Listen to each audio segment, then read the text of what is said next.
Hello, my name is Lewis Broker. I am an 18-year-old at the Putney School and an 18-year-old senior, not just an 18-year-old. Mm-hmm. And you are? I'm Caleb Ross. I am a 15-year-old sophomore at the Putney School.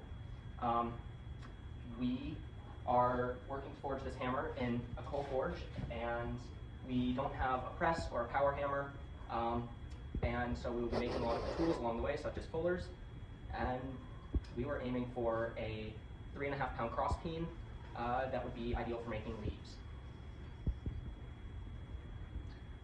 All right. So the steps that we're going to take for turning this chunk of 1045 into a hammer are, first we're going to heat it up, and we're going to upset it into a shorter, thicker bar, and then from there we are going to square it up so that it will be easier to punch our eye. And then we're going to punch our eye using this punch, and then put our peen on it. We're going to forge out our peen, and then we're going to fuller in the fullers on the corners of the face, and then we're going to put grind it, and then put a handle on it. And heat treat it. And Don't forget that. Yeah, that's the other important step. Very important. Yeah.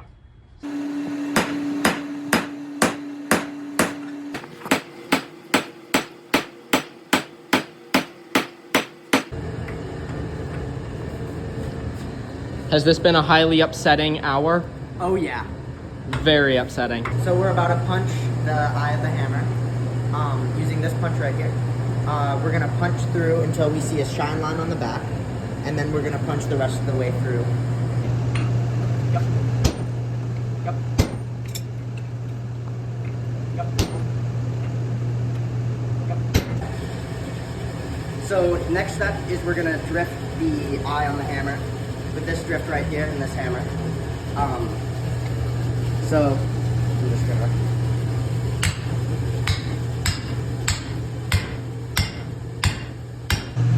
Alright, we've had a little change in plans with this hammer. Instead of going for a cross peen, we're going to shoot for a straight peen instead. And we're going to do that by putting this drift in and using this top fuller made by my friend Michael Hoops to fuller in the peen. And by putting this drift in, it will essentially keep the eye from pinching closed.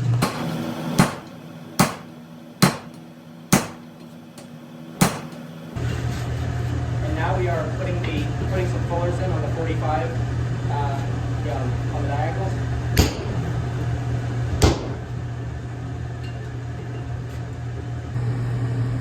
We have finished the forging of the hammer, and now it's on to grinding. Oops.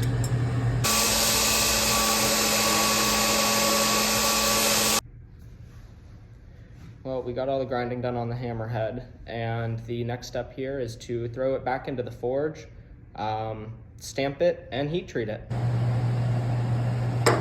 All right, I got it all punched and stamped.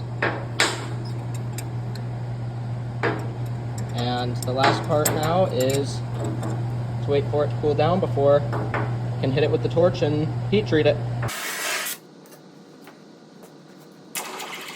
For this hammer, we have decided to put on a hexagonal hammer handle, such as this. I put it on almost all of my hammers. And for our handle material, I have marked out 15 inches of straight grained hickory.